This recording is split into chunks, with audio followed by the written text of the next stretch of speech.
if you as an artist are not taking risks, then you're not really fulfilling a major part of artistry. You're not growing.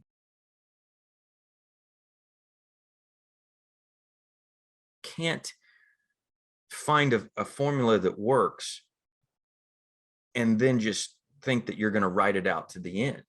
I mean, you can, but like once that well's dry, like, are you being fulfilled? Like so many actors, in working with actors over for the years I've been doing it, so many actors, like they'll come in and they'll work really hard to have to really get a handle on a scene, and then one time they do and they're like, that's it, and then next week they try to come in and do it again like they did the week before, but it's like, you've changed. 7 days have gone by. You are not the same person you were 7 days ago. And in, your perspective of the world, your emotions, like if a girl or a partner last week told you, that they're in love with you, and it brought up all this sense of love and endorphins and everything else, and you came in the class and did that scene, and that's why you were so open, and then within that week they said, I fell in love with somebody else, and you're not the one, and crushed you, and then you expect to come in and do the scene the same way. You're not the same person. Every day we're changing. We're learning if we allow ourselves to. The world's changing around us, especially now. Look how quick the world's changing by the day. I think I said this in another one of these, but I was listening to this podcast and they talked about that a study, the science study or whatever, but they said,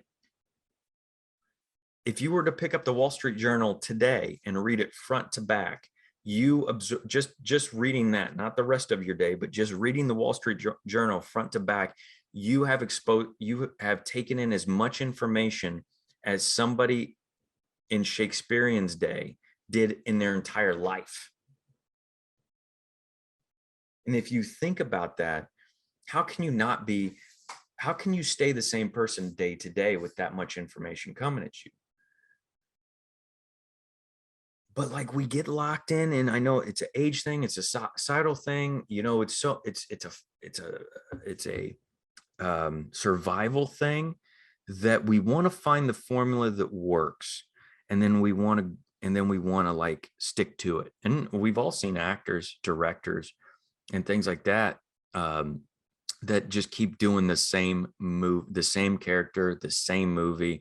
I think, if I was talking about this yesterday, actually, was Matthew McConaughey. We're talking about his rom-com movies, and I'm like, I can't tell them apart. Like, between Failure to Launch and what is it, How to Lose a Man in 10 Days. Like, I'm not knocking it. I think they were all fun and things like that. It's the same story in a sense. It's the same whatever. And even like, he was smart enough, and I don't even think it was an intelligence thing. It was an intuition thing. If you listen to his book, but he talks about that, is that he was just unfulfilled, and he decided, like, this isn't fulfilling me. I need to I conquered this mountain. What's next? And he had to go through this growing pain where they were like throwing, like, at one point offered him $14 million to do a film that he kept turning down, which is more money than he'd been offered in his whole career. But he's just like, nah, man, like, it's not about the money. I got to fulfill this thing. And so therefore I think he did Dallas Buyers Club, was the first thing that's like, then put him on this new trajectory in his career. I mean, we've all seen the ones that like find this path of success, and they milk it all the way till the end, till their career or their physical body is dead.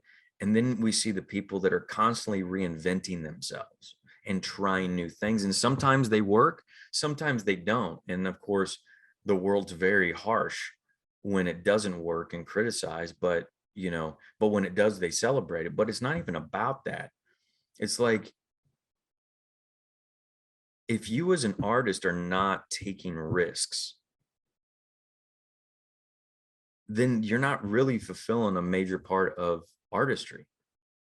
you're not growing. You're not like, and I don't say that from a sense of mastering something, right? Because if you want to master a technique, like you think of the Bruce Lee, I don't fear a man who has practiced 1,000, you know, 1,000 moves.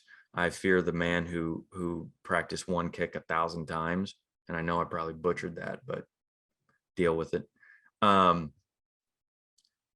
But mastery, like if you're trying to master a technique, that's one thing.